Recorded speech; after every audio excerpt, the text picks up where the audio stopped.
And so Remnant from the Ashes begets Remnant. Turns out there was still a lot of ashes left. Here's another bucket load. Why don't you have a big sift through them? Ooh, I think that's a piece of jawbone. 2. We return to not quite as post-apocalyptic as it was the last time, Earth, after the events of Remnant 1, only this time instead of playing as the Wanderer, we play as the Traveller. A small but significant difference, I'm sure you'll agree. You wouldn't get far trying to pay for things on holiday with Wanderer's checks, but on the other hand, if Wordsworth had written "I travelled lonely as a cloud," everyone might have thought he was talking about basketball fouls. You may remember Remnant 1 as the third-person shooter's answer to Souls-likes that started out as a rather dowdy grey-brown standard post-apocalyptic shooter affair before suddenly turning into a magical multi-dimensional mystery tour that I had a surprisingly unshitty time with, and which I probably wouldn't have discovered if I hadn't been obliged to keep playing by an employment contract and a dog who's accustomed to the good stuff. Well, Remnant 2 takes the right lesson from that by wasting as little time as possible with the post-apocalyptic Earth poncery. The Traveller travels, as is his wont, to a survivor community in one of Earth's ruined cities and gets the quick induction tour. Hi, welcome, here's the ammo vendor, here's where we hang the tea towels, and here's the interdimensional portal we keep around for some reason. Oh, you think that's impressive? Well, hold my beer! Then 2 of the shelter's residents disappear into the multiverse, and since the Traveller has developed a real rapport with the dozy gits in the 20 minutes they've gotten to know them, they immediately travel after them to rescue them from whatever reject Sliders episode they're currently trapped in. Slow down, Yarts, you need to pick a character class first. Do you want to be a gunslinger?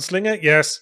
There's actually some other classes as well. I'd assume as much, Remnant 2, but you said something about letting me be a badass dimension-hopping cowboy like the protagonist of a Stephen King pet project, and frankly I'm a little confused as to why you feel the need to continue.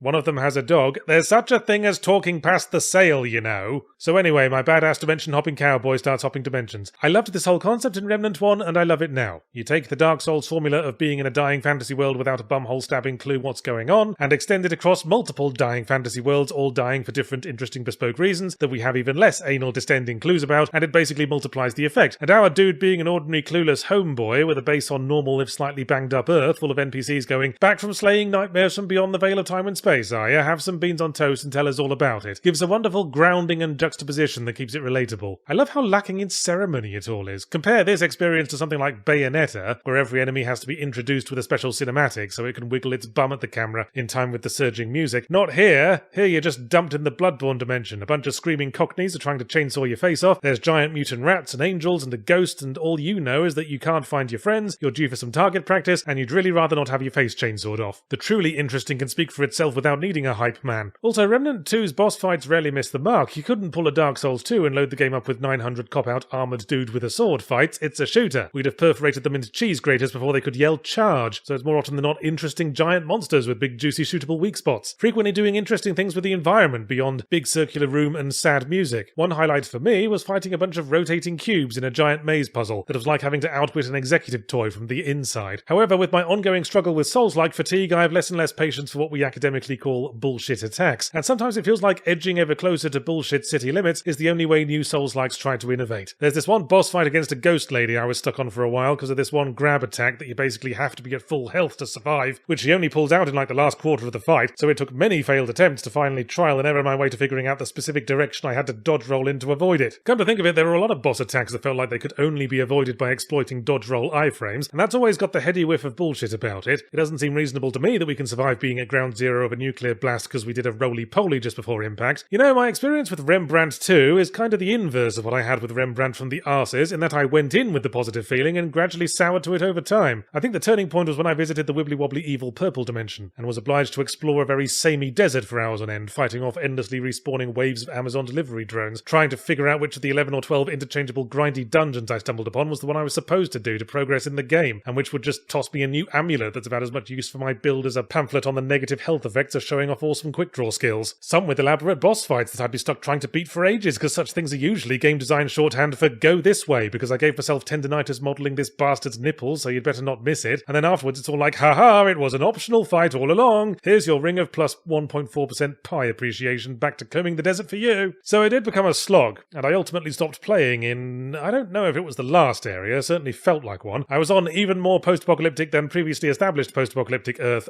and try to imagine the kiln of the first flame from Dark Souls 1, but 3 times longer, and with each of the Black Knights replaced by an entire busload of rascally schoolchildren, peppered with boss fights so immersed in bullshit that only the tops of their pompadour hairstyles broke surface, culminating in the whiffiest of them all. The first phase was bad enough, with loads of mandatory iframe timing, but then the second phase came and killed both me and any interest I had in finishing the game in seconds flat. Some distant twat polished off my whole health bar in 3 bites while I could barely see him through wibbly-wobbly red glitch effects. It was like being beaten to death with a virtual boy, and I was the badass gunslinger, remember? What would the sodding dog handler have done? I don't think there's a command for go straight to the pound and complete your own surrender paperwork.